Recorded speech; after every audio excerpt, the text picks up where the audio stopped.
We spend most of our lives trying to replicate the success of other people. Somewhere along the line we realize that the exact copy of whatever they did doesn't bring us happiness. And all the pieces that built you, they're falling apart. How do you put them back together? What do you make out of those pieces? You gotta make something new. Because the old thing, it just doesn't add up anymore.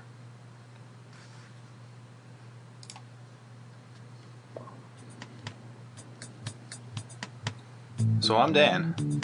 And I'm Nick, folks. We're old friends dissecting one topic at a time. People, technology, media, we've got it all covered. Each discussion here is a deep dive into our unique perspective. The taboo, forbidden subjects, they're all on the chopping block, baby. We don't pander to popular opinion. We might even get a little bit dirty. Warning, Interesting. this podcast may contain mature language and sexual content, and is for infotainment purposes only. So join us. Have a good time. Open up your ear holes, because we're going to fondle your follicles.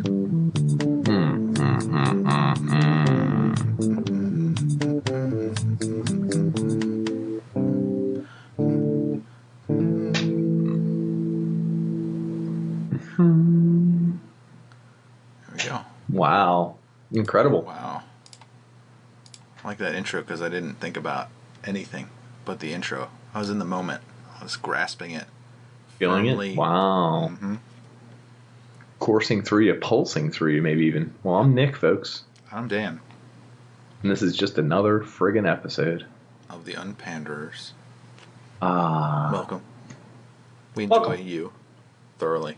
We enjoy you. Maybe thoroughly. Maybe just like averagely. I hope you enjoy myself. You enjoy myself. So, this So. episode is a hodgepodge, a mix of two things. One, A well-prepped episode that you're going to be ready for. clean, clear cut, direct, Yes, to the point. meandering nonsense. Not at all. No, not. Where Straight what to was it. next? So two things. Two things. Yeah. Midlife crisis. Yep. Or crises, as it's referred to as. And replication, which has a lot of implications. So, I guess, where does this begin? We talk about... Well, let's talk about midlife crises. Yeah, Want to start with that? When do they usually happen? Like 35 to 45? somewhere in there. We had an episode on this, and I think We we did did. it about 2 years ago. We did. And it's kind of strange didn't have- because we weren't, I don't think we were there yet. In midlife crises. No, now we're there we are. Boom. Yeah. Here we are. We have them. Boom. Holy crap. People are doing crazy stuff now. Yeah, I think there's a few things that make it a midlife crisis. Is that I'm going to start with number one, and I don't know how many numbers there are, but we're going to keep going. A, Yeah. you replicate yourself. Is that you? We're going to start with number one. A. Number one. A. Roman numeral I. Good. So you replicate yourself. I think kids, you make a copy of yourself with somebody else who also makes a copy of themselves, and you battle to make the better copy of oneself constantly. Sounds like Terminator. I don't Yeah. 100% agree with it, but I can see where you're going with it a little bit. Okay. You try to So copy you're trying to their- recreate. Yeah, their physical something? body, their mentality, their education. They gotta have swim The way lessons. they did their Yeah. career type lesson. Okay. Career. You're trying to be them. You're trying to give them what you remember as childhood, even though that's incredibly flawed. Like Are you talking never- about to your kid? You try to give your kid the Who you opportunities giving that it you to? had. What's that? Oh, I'm sorry. I missed the kid part. So it's literally you're giving your child your childhood. Yep. Okay. You're Which trying. was flawed. Oh, Sure. terribly. Yeah. Terrible. It was actually a terrible upbringing. In fact, by recreating it, you're creating a terrible upbringing. So you're recreating everything. Yeah. Yeah. Well, I had a Give them the memories, going to the beach, doing this, packing up to go to the Awful. camper, which, by the way, as a kid you hated, and now as an adult you're trying to recreate it for the kid. Yes. And you're like, I hated this when I was a kid, but we're going to do it. And you pack up the vehicle and you an force oxymoron. everyone to do sort of. It's Well- catch 22. It's a catch-22 because You didn't enjoy it as a kid. You thought it felt forced. You did not enjoy it. The memories of it they're interesting because it was different than the norm. So we'll give it that as points there, right? Mm-hmm. It's doing something different. Yes. It's tradition. So that's like an extra point. And it was awful and you hated it and it was inconvenient. So as an adult, you're like, I would never do that to my kid, except that's what I'm going to do. I'm going to do tradition and we're going to make it awful, and I'm going to pack the car and I'm going to hate it, and I'm not really know what I'm doing, but my family did it, and darn tootin', we're going to do it too. Is that irony? Yeah, I think that's irony because like you swore against it, you would never do it, you hate it, and then here you are 20 years later doing it anyway. Yes. Just doing it again and being like, damn it, we have to do this. So what things from your childhood are you trying to replicate with your child? We do a lot of vacations. We do beach trips and stuff like that, and we load the vehicle up, and we have so many goddamn beach toys. And we put so many goddamn beach toys on a beach cart that I have to wheel to the beach, and I hate it. It's like literally, it's hell on earth. You gotta go to the dunes, and like the angle, a 30-degree incline makes you realize that your muscles aren't what they were. You're withering away. My trying muscles to lift. are what they were, but it doesn't matter. It's still a lot of work for what? This is the kicker. I put all of this stuff in the car. It took a long time to find it. I don't know why we still have it in the garage. It takes up space. I want to get rid of it. Oh, we keep it for beach trips. I get it. I put it in the vehicle and stack it for the beach trip. It has to be stacked a certain way so sand doesn't everything. Mm-hmm. Then when it gets there, we have to unpack it into the beach house. I have to put it somewhere. It has to come out of the vehicle. Then when we go to the beach, it has to be loaded onto the beach caddy, and we have to bring it to the beach. Then I walk it to the beach, and I have to trek it. I have to push it. I have to pull it. I have to move it over dry sand, wet sand, over the humps, over the curbs, everything. And then when we get to the beach, no one will friggin' play with it. Or if they do, it's like 5 minutes. Yeah. And I'm like, why the hell? Does that even matter to them? Is that, I think you get to this, yeah, exactly. You get to this stage where I personally saw that my wife, she tries to set up all of these things that are like supposed to happen in a certain way, and the child just blows right by it and she's like, boo, oh yeah, splash, I want to throw sand in your face, eat this. And it's like, like none of this, like the true nature of enjoyment is just let the kid go, let him run, like be free. You can't, into the woods you can't plan enjoyment particularly. No. I think it's a flawed model to plan enjoyment. Especially the way that children see the world. Like we got macaroons today, and like they don't know what they are. They just said, whoa, tiny chocolate cheeseburgers. This is great. And it's just like, you're right. That's what these things are. Just, I accept it. I love it. Yeah. Go for it. Please, go for it. But it's just bizarre. It's like everything that they do is just like, oh, I guess you're kind of right. Like if you didn't have any like preparedness, you didn't know what things were, yeah, in your mind, that's a chocolate cheeseburger, 100%. But sometimes you're wrong. They're like, I don't want to do that. And you're like, no, this is a fun game. I played it with my parents before them for years and generations, and everyone played parteezy. It's a great game. And they're like, I don't want to play. And you're like, you have to play to have fun. And like it's become a forced position because it's like, if you don't play, you won't have fun. Like you're like forcing fun to happen. I don't know. So the other thing is you run out of time. I'm just hit all the things I think are midlife crises. Oh, go ahead. Is that you have kids, you run out of time, you try to make other people happy, no one else tries to make you happy. It starts to fade your importance in other people's eyes. Not a lot of people are trying. No, not a lot of people trying to make the dads around the world happy. Yeah. If you are, shout out. No one's ever like, if you're a fan of the daddies. Oh, how are you? Double how are you today, up. Nick?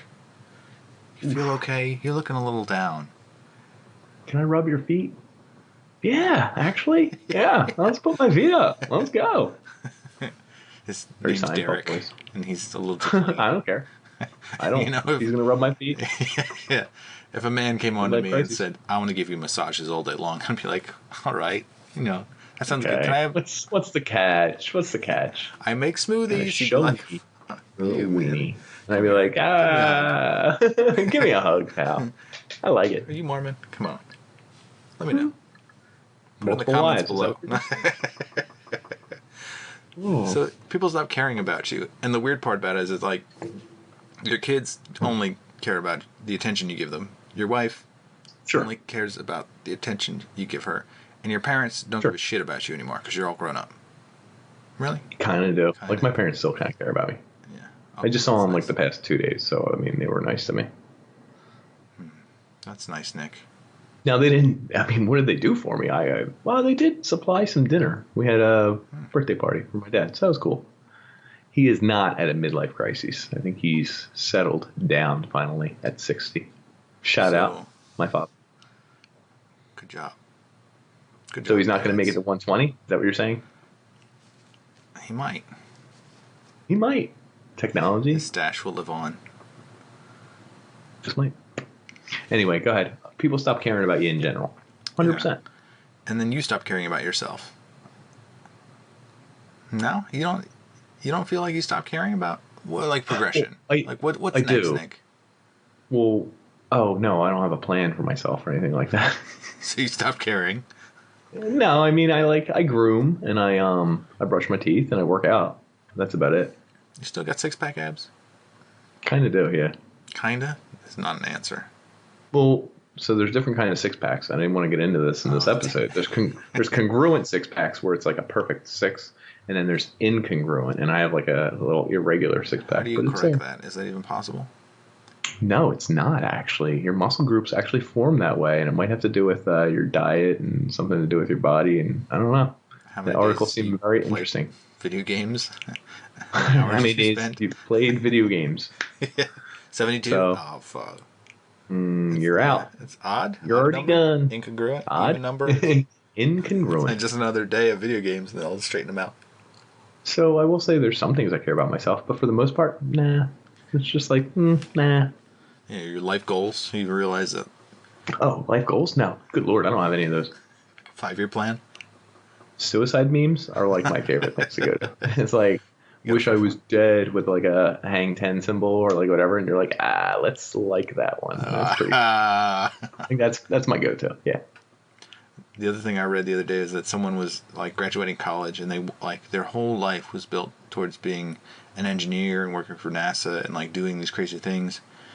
And as an intern, they succeeded in all of that, and they said, "Well, what do I do now?" Before they even graduated college. Peaked. And they said, I'm just going to sell my time for money, and then I'll be free.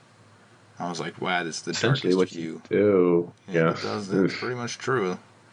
At some point, you just have done something so long that you're just like, well, I guess I should do it more. This is the way it goes, I suppose. It is, I suppose. So what's next? That's the sexual drive. Ooh, I haven't gotten there. It starts to dwindle. Diminish? Not necessarily the amount, but it's like the satisfaction you get from it. That's fair. I believe you.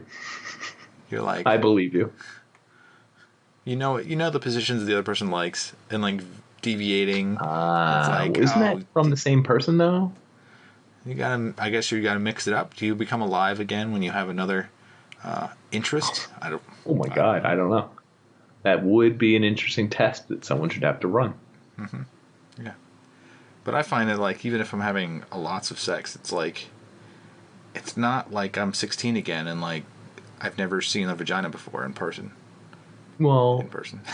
I mean, I've never seen a vagina again in person. IRL, in real life. ASL. This is an IRL vagina. Yeah, ASL, baby. I guess, I mean, that ties into, realistically, no matter who you are and your sex drive, it will slowly start to diminish as the older you get. We obviously know this. No one has the sex drive as when they were 22 or 21, and that they will when they're 38. You know, it's just physics. You might still be able to perform pretty well and do your thing, but like eventually it will slow down. My marks are pretty high. On the ceiling? On my report card. Okay, cool. I thought you were going with the stains on your ceiling. Oh, it's like scary. Those are pretty high. Yeah, that's the joke. Yeah, you got it. It's pretty good. There you go. Semen is what I was trying to. That's for the other Dans of the audience. Who may need to know. May need a little hint or two. Semen. See page 42. So what else goes? What else is disappointing? Is that other people are better than things well, at you? What about this one? What you didn't mention is like you didn't do a thing. Yeah. You didn't do a thing.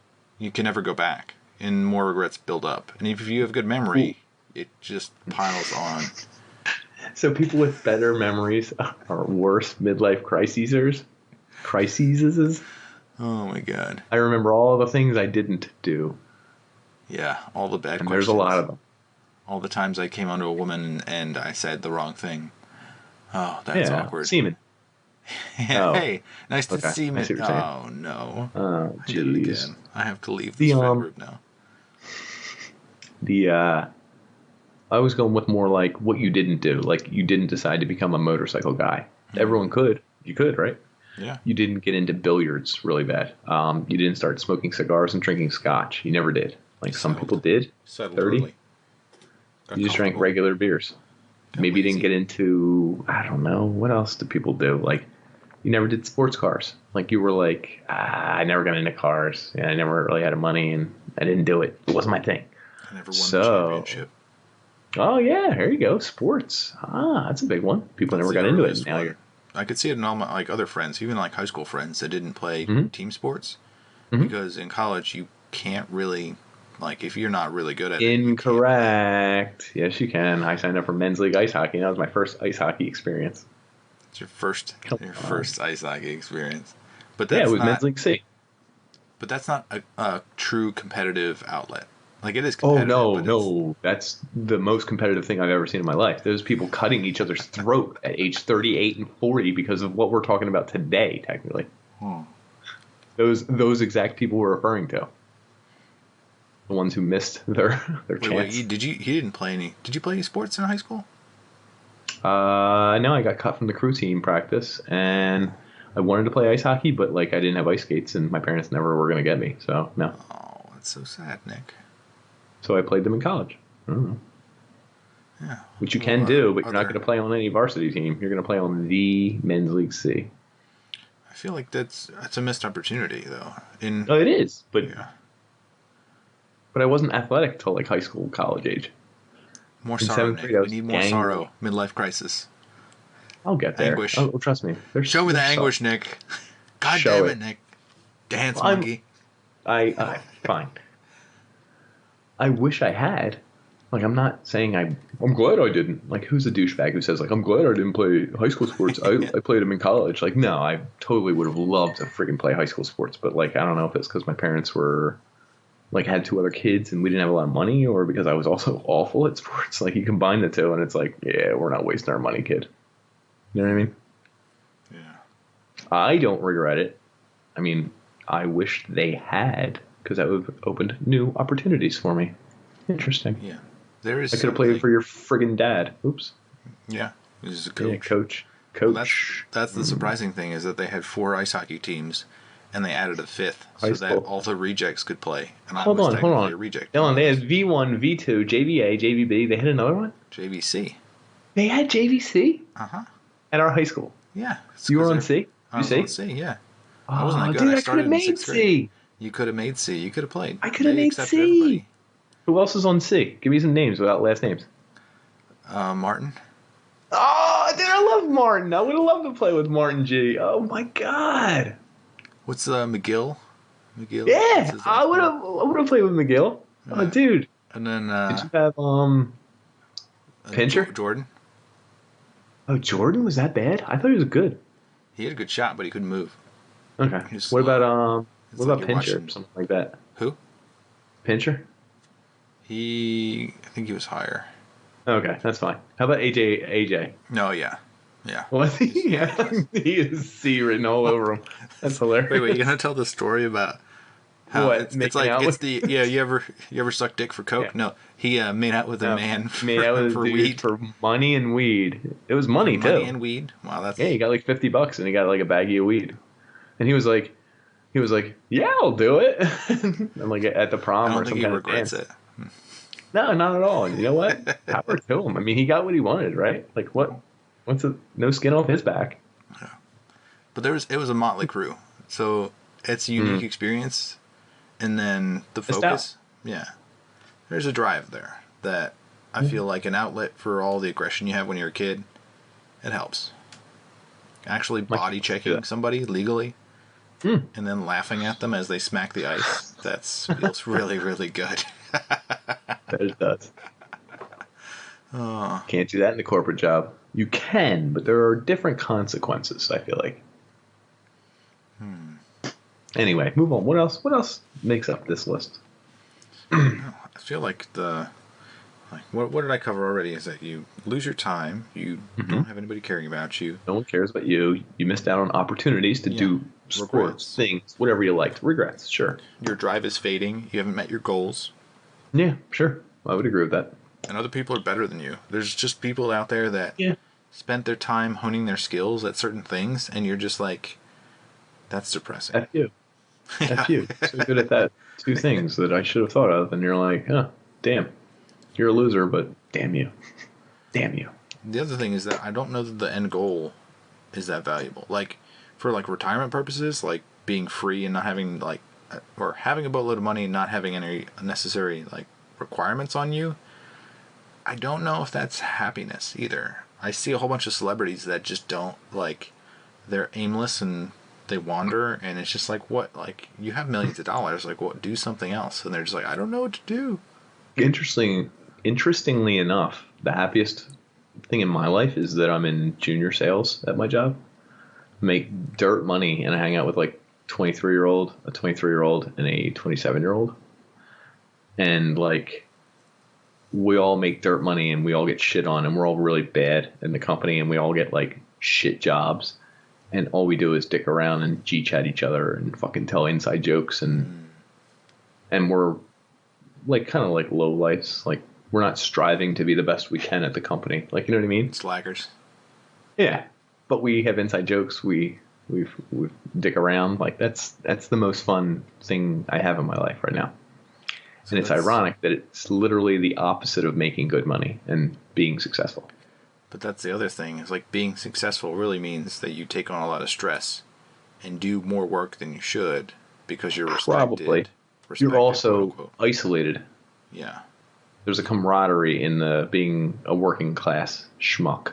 Yes. Like being one of the yeomen, being a nobody in a way. I find this also, I have people working under me because I'm a manager, technically, I guess, or not technically. I just rose to that You level. just are. I guess I'm a manager. And it's weird because, like, some of the people under me don't have any drive. And I have to, like, have these, like, weird gimmicks. I feel like a shithead. I have these weird gimmicks to get them to do their job. And it's like, if it was me, I would just go out and do the job and, like, figure out the best way to do it. But that's not how everyone works. Like, I guess I'm type A and I never knew it. But, like, these people are not type A, most of them. And they just kind of, like, will do the bare minimum over a long period of time. What do they get paid? Not much. I have basic people that get paid, like, $20 an hour. So, like, do you think it also has to do with their pay period? Like, do you know what I mean? What if you're like, yo, if you get the job done better and faster, we'll pay you, like, 1.5 times as much. Do you think that would help them?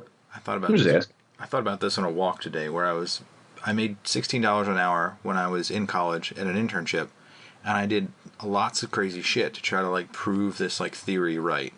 And I don't know that the money matters when you're, because, like, the people were paying $20, they're young, they're like college age. So it's like the drive is either there or not. That's the other thing. It's like classifying people. Sure, there are certain people, right, you will find that certain people have the drive, certain ones don't. And it's weird to, like, be a manager and then understand that, like, you can't just expect people to do it if you ask them. You have to actually, like, set goals and then track them, and then also, like, set these, like, milestones, like these weird milestones that don't matter. So you're constantly, like, making up this fake, like, scheme so that they'll work harder, and then you realize that you've become a manager and you're the dickhead. Like, you're the dickhead marching people forward for no reason at all. Yeah. So. Yeah, that's it. The glory of it doesn't really add up to what it actually is. And I think at this age you realize that happens enough that you're like, I don't know that anything will really make me happy that is supposed to be, like, the penultimate thing. Sure. The is there anything else that kind of sums up what we're talking about before we talk about it itself? Any other ingredients to go into, like, kind of like a midlife thing? I guess there has to be a plateauing, right? Yeah. Your life doesn't go up anymore. You're not making your relationship making, your interactions are going down. Like you're not increasing in all these things. You're kind of, hey, this is where you're at, dude. This is where you're at, buddy. Yeah. You're not meeting X amount of new people. You're not doing X amount of new relationship stuff. You're not finding out who you are. You're not expanding, growing. No, you're not. I mean, you are who you are at this point. You're not like, man, I have so much potential to be anything. Nah, you're probably one of three things. Like, you know what I mean?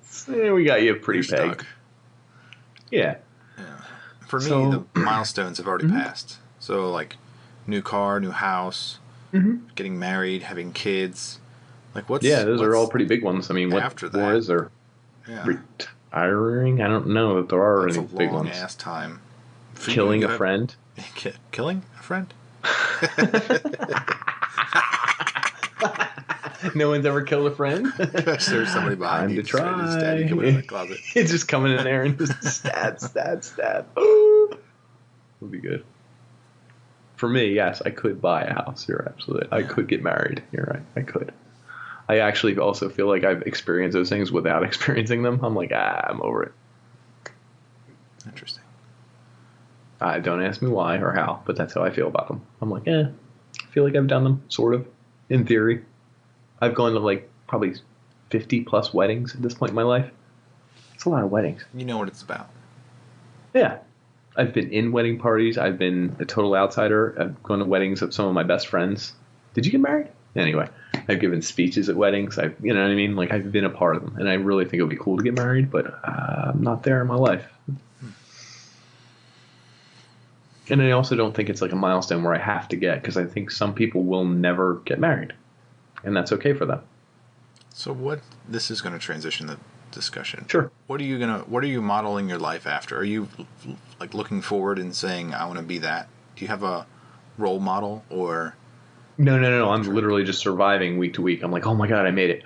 Oh my God, I made it another week. Oh my God, I made it another week. And so I actually don't feel like I think I'm avoiding this midlife crises, if that makes sense. So does every week feel the same then? They all have their own adventures and their own ups and downs, and I feel like sometimes they're very repetitive, and I'm like, you've done this before. You forgot about your car insurance, and now it's due. And I'm like, okay, I think I got it. Use your credit card. And then I'm like, okay, well, groceries, usually you get them on this week. Pretend you didn't know and have someone else in the house get them. And you know what I mean? You gotta like be sneaky about it and be like, oh, I thought it was your week. I'm so sorry. You got this? Thanks. I'm just, you're good. And then, like, also there's a little bit, dude. I mean, otherwise, if you're not a mooch, because if you're not a mooch, then in 6 months or 3 months, when you can't pay another bill, you're going to be a mooch then. What the hell's the difference? Like, you're doing it. Your moochiness. Yes. Spread it out. Try and limit the damage. But then there's also things like how much bass are you playing? How much drums? I played drums for like 40 minutes the other day. Felt really good. I was like really getting in the groove. Like, because that's another thing you didn't talk about is your hobbies, the things you used to do for joy, you don't have time for all the time. How much video games you play? Do you play your bass? Are you playing guitar? You getting out there fishing? Do you really get into it? Are you distracted by all the stuff you have going on? No, I might have actually gotten into drums. I would have been way more into drums and love drums and been a drummer. As it is, I'm a mild drum enthusiast. But I played for 40 minutes the other day and I got some tight grooves in, and I grew in drums for the first time in maybe a year, 2 years. Like, if you do an activity enough, whether it's drumming or whittling or fucking cutting your dog's hair or whatever you're into, if you do it enough, you can actually feel yourself grow, get better at it. You like get tired physically by it, and you're like, whew, I did it so much today, and I got so good at it. And I think that's a thing that we stop doing as you reach a certain age. Realizations or epiphanies, they disappear. I do love a good epiphany. I can't remember the last time I had one. Don't you have them on the nightly when you record an Unpanderers episode with me? No. Moving on. So I'm going to shift the topic to replication. Yeah, go ahead. So those are midlife crises, Yeah. and we all get there. We all buy a Harley. We all get back into a hobby see and other do some people weird doing shit. it, We we try join to a copy it. gang. Yeah, We mimic. I think we mimic. almost all our life we is mimicking. replicate. Yeah. We replicate. Which I think Mimic was a movie, right? It was the 1990s. Or Mm-hmm. Species. It was Species. They called her a mimic. That's what it was. Yes. She was copying herself. Uncanny Valley. Oh, that's what's the high school movie? Was that Species? No. Oh, you're talking about The Faculty? Yeah, I love that one. Mm-hmm. It is most interesting when they use like human beings, like The Thing. Yeah, Russell. same idea. Yeah, where it's like your most dangerous. I'm real, David. opponent is a I'm human. real. His I most have famous line. 2 daughters. What are their names? I'm real. I'm real. I'm real. Like, I couldn't even make up 2 names. Anyway, Vanilla Sky reference. Good. I feel like you set the post, and it's the post that's based in reality. It's based in somebody else's doing, and I feel like the way your life goes in the very beginning is how your parents try to make you be, and like you. Which you're doing to your kids? I'm getting there. I'm getting there. Okay, go ahead. Hey, woo, jumping ahead. So they try to make you a certain way in their own image or whatever you might call it, and you might rebel or not. And I've seen this in a lot of people is that they accept what they're given and they ride that until it shatters. I see people that like when they got to college and they were like straight laced, they didn't realize that the world they lived in was a bubble, and that thing shatters. Yeah, what was that? Yeah. Rumsfelder. I don't no idea what that means. Isn't that the Amish thing where the Amish can go away for like a year or two and they have to come back? Yeah, that's Same idea. I think it's called Rumspelta. I'm really bad at words, so yeah. research. Amish. What do you call it? Year off. Yeah, sure. Rumspringa. Oh, my bad. Well, Rumspringa, brother. Yeah. Yeah, they literally. I have relatives that live in Amish country, and they said that there would be people like wearing the Amish garb, and like young teenagers, they'd go to like a mall or something, and they literally would like unzip this like Amish garb and like have regular clothes on, and then they'd be like experience life like a normal person, whatever normal is. Right, define normal, but that's fine. Not here to argue about that. But could you, if you were in that situation and you saw a life that was obviously better, could you take that life and say, I'm never going to see my parents again? I don't No, like. I couldn't do it. I mean, maybe some people could. Even like the way we're raised, we're somewhat independent and capable of being independent. I don't know that an Amish person is capable of being independent and then breaking the network that they built around them, or the network they were given, rather. Well, that's the whole idea, is that even if they enjoy independence and they like the other life, they don't know anyone in that life, and they have no support system, and they don't have a job, and they don't have a house, and they don't have anyone there. So for them to embrace that fully, they have to make the biggest leap of all. Which, by the way, I don't even think I could do what you do and move cross country for a job or anything. Like, I'm Philadelphia area bound, and I don't think I could leave the area. That's a big jump for me. So to do the next level, leave geographically, family wise, like leave everything that you've been raised to do. I don't think I could do it, but that's me personally. There are people, I guess, who could. I don't know. Yeah, well, I think I made the decision going to college. And that's fair. You did go. Yeah, I went 6. Yeah, I was going to go maybe to Penn State, because I was in Pennsylvania, and I had a lot of friends going there. It just kind of felt kind of same-ish. Easy. I have a thing where I can't do the same thing as most people. I have to be contrarian in some way. Sounds like, oh my goodness, too much work. But then I picked a college that was 6 hours away from my home, and I just like lived independently there, and I guess it was not that hard. So I figured we'll just see where I can go now. Plus the jobs in the Philadelphia area were really crappy, right around 2008 or 9. And I thought about this today too, is that there was a job with Lutron. They make light switches, like somewhere around Philadelphia. That's weird. I deal with that in wire and cable world. Yeah.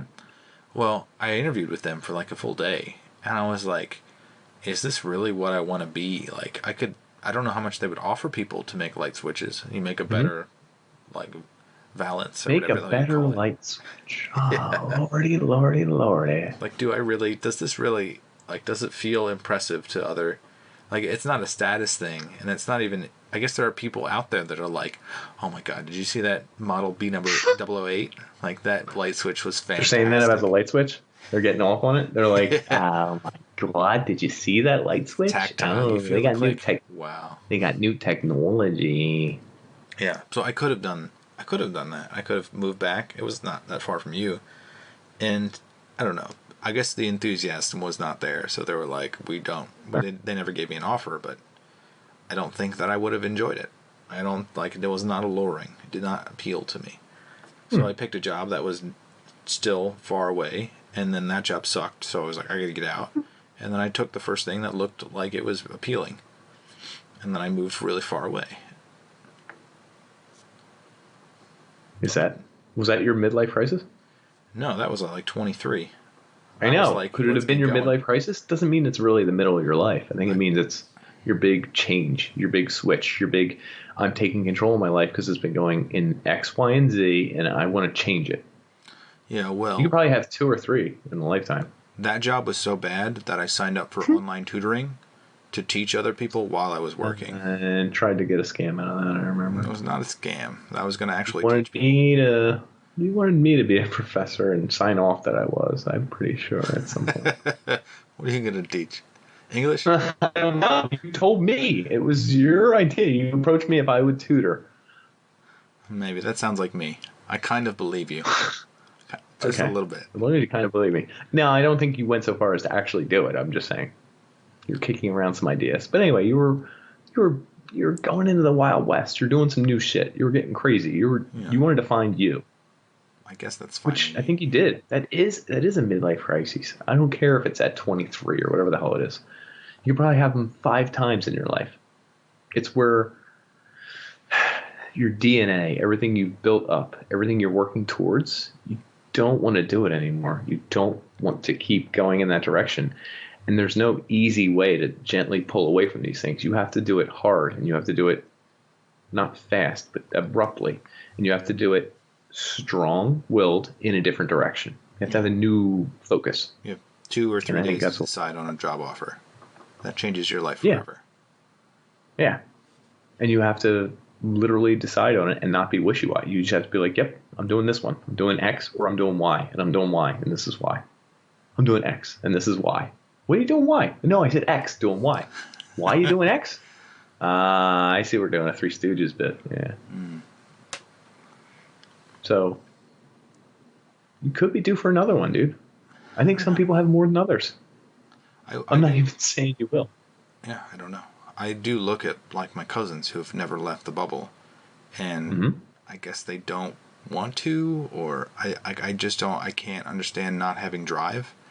I see, like, I understand why you were staying where you're at because you're situated. Sure. But they're younger. They don't have kids. They have the opportunity to leave someplace that is way less exciting than where you are, and you may not consider your location exciting, but I've seen very boring locations, and where they live is not even. I gotcha. I just couldn't do it. Like, it's like living in my suburbs versus your suburbs. I feel like your suburbs have a little more life to them. Yeah, I could see that. Yours is more stagnant, more status quo. What happens already happens. It's kind of like a repetitive story. I'm mimicking, as you were, if you were to keep on pace with Mimic, because you wanted to make half this episode about Mimic. Yeah. Levittown. Nice drop. Yeah. Copy paste. Ticky-tack houses on the hillside. There's a strip town in Levittown. We won't mention names, but they're daytime Peaches? workers. No, not that one. They're daytime workers. Very corpulent women. Very beautiful. Corpulent. Is corpulent even? Are you trying to, like, vivacious? Vivacious. Just thick everywhere. And shout out to them. Are you looking at the definition of corpulent while we're on the? It is fat. That's surprising. Okay, cool. I didn't want to say fat, so yeah. Pump. No, but everyone. Chubby. Yeah, there you go. Okay, thank you. That's perfect. You didn't have to demean them. I was trying to give them a powerhouse word here. Power. Regardless, powerful, parakeet. They were. What I'm getting at is that at any time you technically could decide to do anything different. You could change your life. You can go do anything. You can go anywhere. You can pick up your shit and move anywhere. Oh, that sounds It's so much freedom, fun. baby. It's freedom. But hassle-wise, it's almost never worth it. Yeah. Isn't that funny? Which is interesting.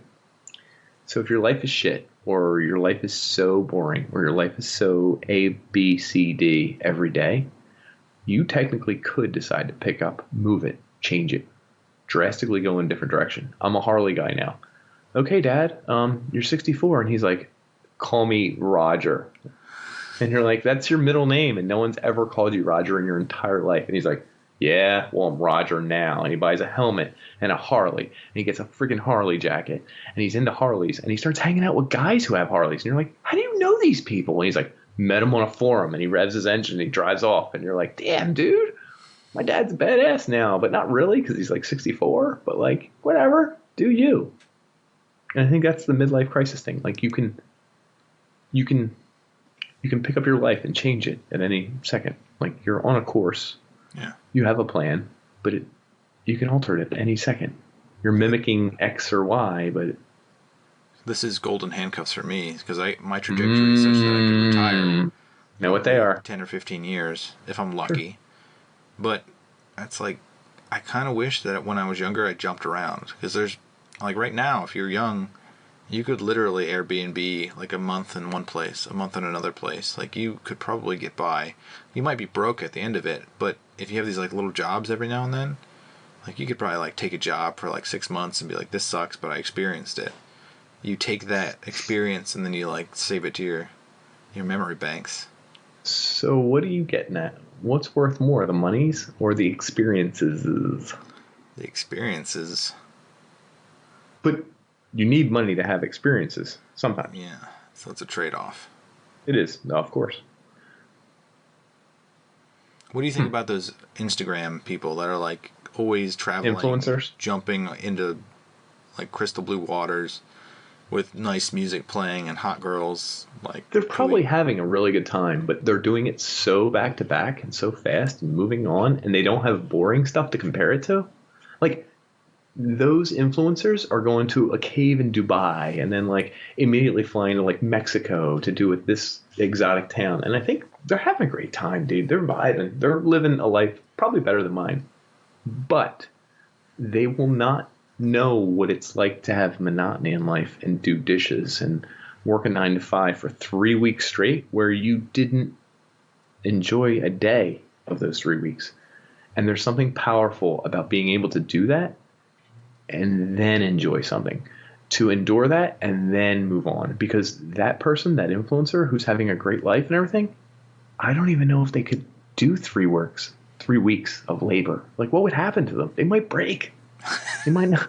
They might shatter. They wouldn't know what the hell's going on. Their brains wouldn't function. So, see, no matter what you're doing, you're getting better at something. Even if it's a stupid monotony job or like doing something you hate, you're getting better at enduring.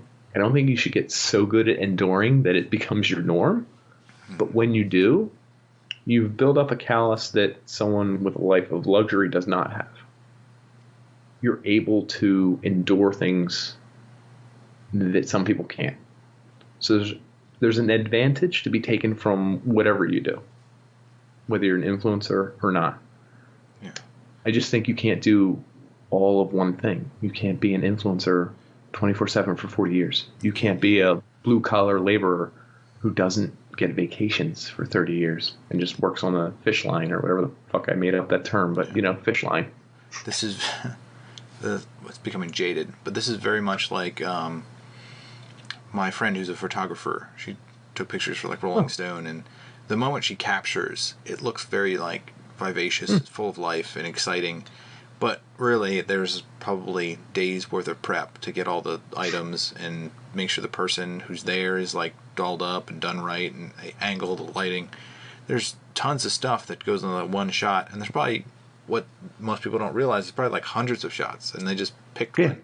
And there's people arguing over which shot to take, like not only take, but like which one to pick, which one to use. Out of the whole, yeah, right. So when it becomes something like even designing something or creating something, you think of all the different offshoots that you had to pare down because you didn't have the time, or they weren't that interesting, or you failed at them. It's like what I guess like a game designer would see is like the final product is incredibly flawed. It's missing all of these pieces. Like I tried to make all of this stuff. I cut this out. I wish we could have kept this. This rendition didn't work. We recorded this, but it was with the wrong software. So what we ended up with was this. And they see something that's terribly like, I just wish it could have been better. And someone who sees it for the first time is like, oh, it was awesome. I freaking loved it. It was so cool. It was pretty awesome. But you're reminded of your work nemesis winning that battle of that one widget, and you're like, that thing sucks. Like mine was better. Damn. Can't get it over would have been the difference. So, what are we getting at? Do you want to wrap it up, or you want me to go into full-blown replication here? No, go into full-blown replication. Some of us have to pee. It doesn't matter. It's like whatever. So there was a conversation about bit flips, right? Do you remember this conversation? Radiation? I actually do. Yeah, I do. Where you have to have a double safe check to make sure, because 1 every billion, this will show that the bit has flipped, even though it hasn't. So you need a double fail-safe to make sure, right? Is that essentially that's correct, the idea? But people who are listening have no idea what I'm talking about, or what you're talking Go about. ahead. Go listen. So essentially, if you are in like software and you're safety critical, it's called, and you need to make sure that when you're processing something, when you're doing the math, that you're double checking. Something has to be 1,000,000,000% correct, because millions of lives are at stake, or millions of dollars are at stake. Something super important, even if it's a simple process, has to be safe. So how do you make sure? Because check it. The interesting part is that it's really that the digital world and all of the logic really comes down to a yes or no question done about 1 billion times. So like AI is just a yes or no many, many, many times. And then also our genetics in evolution is also like a variance of yes or no. Yes, no checks, right? It's well, it's 4 genes, but one's on or one's off. If fair. It's yes or no. GTAC, right? GTAC. Not CGAC or CGA, whatever the RNA is, but let's not go there. Go. Yeah. So all those things are randomly like bit flipping and creating something new. Whether the new thing is good or bad, I don't know who's to say it is. It's whether it succeeds or survives. But what most people don't realize is that like your computer is the bunch of yes no's all over again, like multiple times a second. It's just yes, no, yes, no. Like the reason that we change is radiation, and it's the same thing that affects computers.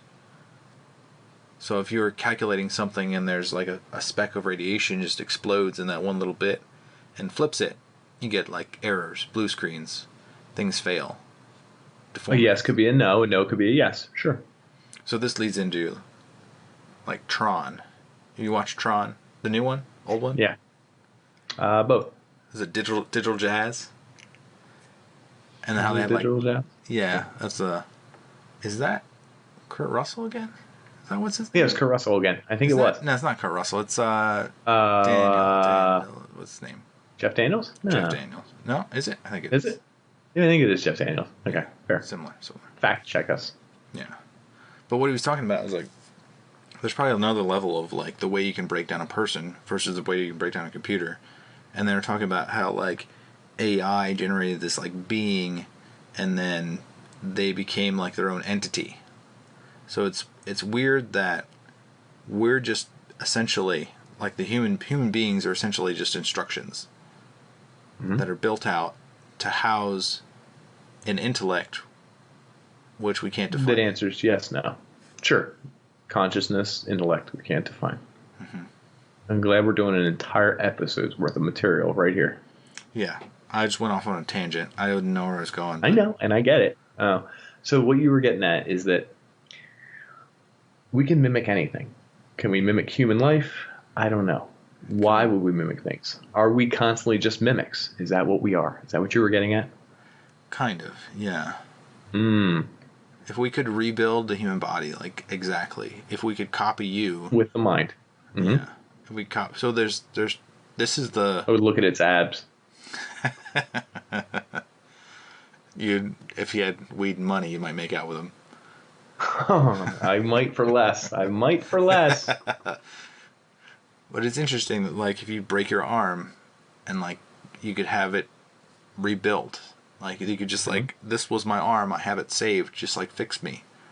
Like there's a weird aspect of if you merged biology, medicine, and some sort of weird like computer technology, that you can make something that like protects people and rebuilds them. It would be used for capitalistic gains, I'm sure. 100%, and it'd be abused, and it'd be fair. like these warriors. We were just people with multiple arms going to war. What were the things in BioShock called?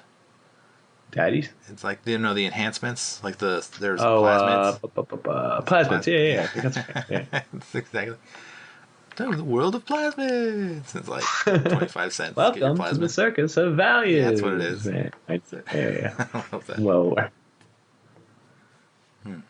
I took it off the rails. Where do you think replication should go? Honestly, well, you said I'm not a replicator. You're an original. You're a unique snowflake. Yeah, I like to think I am. Of course, I steal from everyone and steal from everything. And my brand of humor is derived from this. My brand of music is derived from this. My brand of I don't know, how I make friends is derived from this. It's all derived, but it's like I make my own, and I'm also not afraid that it will fail. What do you mean by fail? I don't know. Well, I kind of think fall apart. Maybe. Reboot? So this is weird. I heard jazz music really loud tonight when I was on my deck cooking, grilling. Mm-hmm. Really loud. And I said, oh, that's probably live music down the street. It's COVID, everything else. I was like, it's totally a bass player and totally a saxophonist, and it's totally jazz. And I was like, kind of got to see what's going on. So instead of grilling, I walked across the street, walked up the block, and I saw live musicians. And I was like, hey, I don't want to bother anyone. I don't know what you guys are doing, but I just want to say shout out. I really dig the bass. Yours is much bigger than mine. And it was like a 10-foot, and by 10 foot, I mean like 6-foot upright bass, cello, whatever. It was cool. And saxophonist. And I was like, listen, and it was like older black gentlemen. And I was like, oh, damn, these guys know what's up. Like, they've been around the block for years. Like, these guys are old cats. Like, they get it. And I was like, I just want to give you guys a shout out. Everything you're doing tonight sounds really awesome. I can hear it from my balcony. I don't know. I didn't know if you're having a concert over here. And then a couple came out and they're like, oh, we were actually celebrating our wedding anniversary and we don't go out much for coke. And I was like, oh, I'm standing over here. I'm like, oh, this is cool. You guys look wonderful. They were like 47 years of marriage. And I was like, that's awesome. Like, you guys, they were dressed up. Like, it was really touching. I knew a couple of places where they were from because I asked them where they're from and everything. And I was like, this is cool. Like, you guys have a good time. I was like, I'm Nick. I'm from this house over here. And they were like, oh, we know that house. That's the party house. And I was like, oof. I was like, they got me. That is the party house. And I was like, anyway, guys, have a great night. And I don't know, like, my idea is always just do something different or original, or just don't do what most people would do. And I have no clue who those people were, the jazz musicians. I totally like them. I totally dig them. I totally hope they remember me. And I don't know who the couple is, although they're sort of my neighbors. So next time I see them, I'll be able to say hi and like whatever. But the idea is, I don't know what percentage of people would have just went over there and did that. And in my brain, I was just like, don't bother them. Like, don't go down there and do it. But it was like real quick. It was real easy. It was real. I just wanted to say, hey, I wanted to tell them I appreciate what they're doing and it sounded cool. And give a little, people like feedback every now and then. Mm-hmm. Without hanging around and being like breathing on them and stuff like that. Yeah. There's a mini cage in here. Mm-hmm. Go ahead. So I was watching a Kurt Vonnegut, educational video about the classic story, like what gets people hooked the most. And he's essentially going through Cinderella and putting it on a plot graphing the happiness of the character, and like he said, this is repeated time and time again. So as a writer, I guess a lot of people follow the same kind of plot lines. Whatever, sure. Same kind of like, there's copying. They're mimicking until they can expound on something, the variants. But get this, if it gets copied so many times in so many stories, the thing that's going to grab your attention is one that doesn't copy it because it's different. Yeah. It's a balance. I mean, you're going to find that, like, eventually this formula works pretty well, but the formula is going to con itself out when everyone's doing it. 90% of people, you've read the story 900 times, someone does something different, you're like, oh, damn. Oh, damn. It's like the first seven seasons of Game of Thrones. This guy said the first 7 seasons. Yeah, I wouldn't disagree, though.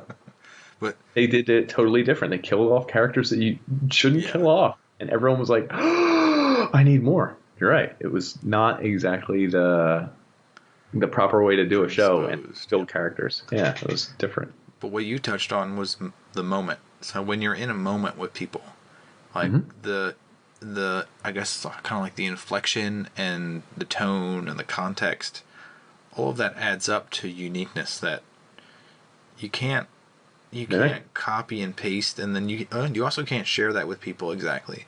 I got the sense like you guys of what have no clue. I know, but you guys weren't there, and I'm glad you listened and everything. But I felt weird when I was in. I was like, he had to be there. I just wanted to say, but you're right. Which is strange, right? Because most people, I don't know that they're on that level of having actual interactions with people, with sharing, I guess, unique moments. It's the how's the weather, how are you, like the standard communication protocols. It's very strange that most people, I would say majority of people, are like willing to go along with this, like that kind of standard. Well, because I would agree. Most people don't want to break that. You also don't want to be the guy who's in line at the grocery store who just starts talking to the young clerk and maybe he's creepy and he doesn't know he's creepy. You know, that's the danger for me. At one point, am I like, anyway, this is a $2 bill. You ever seen a $2 bill before? Yes, sir, I have. Nobody talks anymore. Like, I wouldn't do that. Like, no, you know what I mean? But at the same time, the person who's doing that doesn't know that they're out of line. So there is a fine line. I will say that. You have to know what you're doing. But there's also a reward for not, doing your own thing and not, going off base. What we're saying here is everyone has a midlife crisis, and you're having yours right now listening to this episode. If you listen this far, you're having a midlife crisis. What can you do to correct it? Buy a Harley. Yeah. Go on Buy an a online forum. Find some dudes. Find some guys. Find some bros that'll help you get through this. It's a bicep. A couple of guys in their bicep mansion. Yeah. Their workout party. I think what it boils down to is that you really just need solid connections with people. You need to find people that are like you in mentality, and it might surprise you who has that mentality. Even if here's the interesting thing. I think that's what might cause that midlife crisis. You kind of get away from that. Yeah. Like, in high school, we're all best friends. We're all laughing. We're all doing shit. In college, you kind of the same thing. By the time you get in your late 20s, early 30s, you kind of, like you mentioned, no one's caring for you, and you're not really bros with anyone. I mean, you're doing shit. So it's like you disassociate from the world and just become this, I'm doing a job, I'm saving money, I'm doing this, I'm fixing the house, I'm doing this, I'm raising a kid. And you stop having those interactions with people. Like you said, if you've known somebody for, a few weeks, maybe that's not long enough to understand that they're sarcastic all the time. And when you need to get somebody off your back, you got to show them your butthole. That's what you got to do, man. Maybe that's the only way to get rid of some people. Or get them really into you. It really depends where the dice fall. Yeah, and that if a girl's really into you, that's the only way. That's how you know that it's fate or you're fated.